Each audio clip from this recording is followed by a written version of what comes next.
There are no perfect sports. Every sport has a hole. Baseball's a little slow. Season's too long. UFC and football have a regulated level of violence. Some people don't like that. Basketball, load management. Soccer, not enough scoring. Hockey, same thing. Every sport has a hole. College football's hole, too many awful games. There's 32 NFL teams, and each weekend there's 7 or 8 great ones. 7 or 8 out of 32. The margins are thin. It's close. In college football, there's 130, 132 teams, and you may get 5 great games. College football has a big, great game shortage. Labor Day weekend, it's called Google. It's a search vehicle. Look it up. 80 games, roughly, over the Labor Day weekend. 2 interest me, and I love college football. LSU and Florida State. I think LSU is going to win the national title. I'll watch that. And TCU, Colorado, although TCU is going to blow them out by 3 touchdowns. It's Deion Sanders' debut, and I want to watch. 80 games, couple that get me to a TV.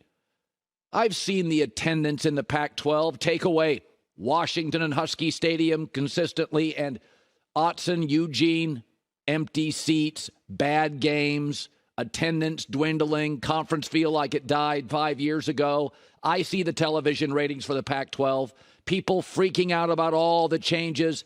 Even stodgy baseball now has a pitch clock, banned the defensive shift, and has bigger bases.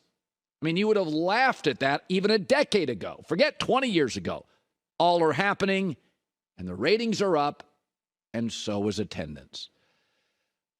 Take a deep breath. What are we losing here? The Apple Cup? No, we're not. Washington's already said they'll play Washington State. Are we losing the Civil War? No, Oregon says they want to play Oregon State too. By adding Washington, Oregon, USC, UCLA to Wisconsin, Penn State, Michigan, Michigan State, Ohio State, more big games. More big games, big stadiums, big fan bases, big TV crowds. You going to tell me when Michigan's at Washington and Eugene's in Oregon's at Penn State and Columbus and the Buckeyes are hosting USC, Iowa's going toe-to-toe with Washington, you're not going to watch those games? Yeah, I know. You're going to miss out on that Arizona State-Oregon State battle. Nobody watched. I saw the ratings. Wazoo, Arizona. Nobody cared outside of Pullman and Tucson. Since college football pays for virtually everything on every campus, yeah, they lean into the TV networks. And since gas is more expensive and hotels and travel is more expensive, somebody's got to pay the bills. It's college football. And so the Pac-12 couldn't line up a TV partner. Think about that. Networks now are bidding wars for pickleball, bass fishing, hot dog eating contests. They're all over. I watched a pillow fight this weekend. It's sanctioned. It was on ESPN. There's a slap league. And the Pac-12 couldn't get a TV deal? People are desperate for content. And the Pac-12 couldn't get a deal. Too rigid, too stubborn, too pious, too precious. It was unstable. You tell me, are kids better when they grow up with stability or instability? And adults. The Pac-12 was unstable, a dying conference, couldn't get a TV contract or a streaming deal lined up. So Washington and Oregon and USC and UCLA bolted. By the way, Utah, Colorado, and the Arizona schools feel like a great fit in the Big 12. They really do. I don't know what happens to Wazoo and Oregon State, Cal and Stanford. I don't know. But I know adding Texas, Oklahoma to the SEC, more big games. Huskies, Ducks, Trojans, Bruins to the Buckeyes, Badgers, Hawkeyes, Wolverines, Spartans, Nittany Lions, more big games. If I'm paying for everything, darn right I'm going to look for more stability and a better TV contract. I've said this about March Madness for years. If CBS and TNT spend $1 billion a year on March Madness, shouldn't they get a say in the seating chart at the wedding? If you pay for the wedding, can't you say, I don't want Marge sitting next to Bill? They fight all the time. You don't write the wedding vows, but you get a say in the seating chart at the wedding. If football's paying for everything, and college football's literally paying for every program, Ohio State probably has 38 Division I programs, 33 lose money, 4 break even, 3 make money, and college football makes big boy money. They're going to line up, so as Washington, Oregon, USC, UCLA line up with the networks and make more money. They got to pay all the bills. More big games. I love college football, but it has had a great game shortage forever. Google the Labor Day college football schedule, and you tell me if the sport doesn't need tweaking. That thing should be filled with USC and Notre Dame and Ohio State and Texas and Oklahoma and Oregon and LSU and Georgia. It should be filled. Instead, you get something called Mercer and Middle Tennessee State and Panera Bread Tech and Roast Beef University playing major conference powers and getting steamrolled by 40. What are we grabbing onto? What are we losing? Regional games that nobody showed up and nobody watched. I see the ratings and I see the attendance. More big games. It's the hole in college football. It needed tweaking. It's here. I can't wait. I can't wait. And by the way, Florida still plays Florida State. Wazoo's going to play Washington. Civil War's a great game. They'll still play. But it was time.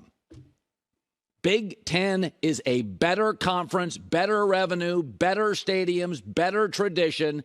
Pac-12 died right in front of us. It's sports. Things happen. It wasn't their day, and it wasn't their tournament. First of all, nobody has ever won back-to-back-to-back World Cups. Pele didn't. Maradona didn't. Ronaldo didn't. Messi didn't. Brazil didn't. Argentina didn't. And we weren't going to. Nobody ever. This was a young team with a new coach. That's not exactly a recipe for World Cup dominance. 14 new players and a coach I'm not sure was the right coach. Rebuilding dynasties is hard. We saw it with the Warriors last year. Old guys, same culture, new guys not ready, and they got boxed by the team in the playoffs that eventually didn't even win. They didn't even play the champs. It's hard. The Patriots post-Tom Brady. It's hard. Spurs without Duncan. Difficult. Older players, older cultures, trying to bridge the gap. Sometimes you fire a coach and move on to a new coach. That's what the United States women did. A dynasty, and they're in the middle of a rebuild. This wasn't their team. By the way, Germany, I think, a very good team, lost as well. Now England and Sweden are favored. Good luck. It's hard. Even when the United States women's national team had your Mia Hamms and your dominant performers, they were winning by a goal late. The games were close. Think how great England is in men's soccer, and Argentina and Messi. How many World Cups do they have? This stuff's tough. It's a global sport. And we see it in the NBA. The best player right now is Giannis. Or is it Embiid? Or is it Luka? Or is it Jokic? 4 players not from here. Wonderful players. Uniquely gifted. The last 5 NBA MVPs have all been foreign-born. People are catching up. Ronald Acuna Jr. for the Braves from Venezuela. He might win the MVP. If he doesn't, Shohei Ohtani will. It's the first time in a long time both the MVP favorites not from here. You watch our men's World Cup team. They're young, feisty, athletic, hella fast. They're going to make noise in the next World Cup. It's almost like we're catching up to the world. Italy didn't even make the World Cup last time. We did. But it's also like Sweden and England and other countries are catching up to us. Yes, Megan Rapinoe is a unique athlete. Smiles and you don't like it. But I thought she summed it up when she said, this is what the sport is. It is cruel. It is dark. The greatest players in the world put on a pedestal and then brought down because they miss a penalty kick, which looks like you and I could do it. We could not. They weren't built to win. I don't think they looked fluid offensively. I thought Carly Lloyd nailed it. They looked uninspired. Were they in good shape for as much youth? Why weren't they faster? They weren't built to win this thing. No reason to be mad. Rebuilding dynasties is really, really hard. Good luck to everybody else that remains. I always sort of have a soft spot for England. Mom was from there. Hi, everybody. Thanks for watching. Subscribe here to get the latest from the show.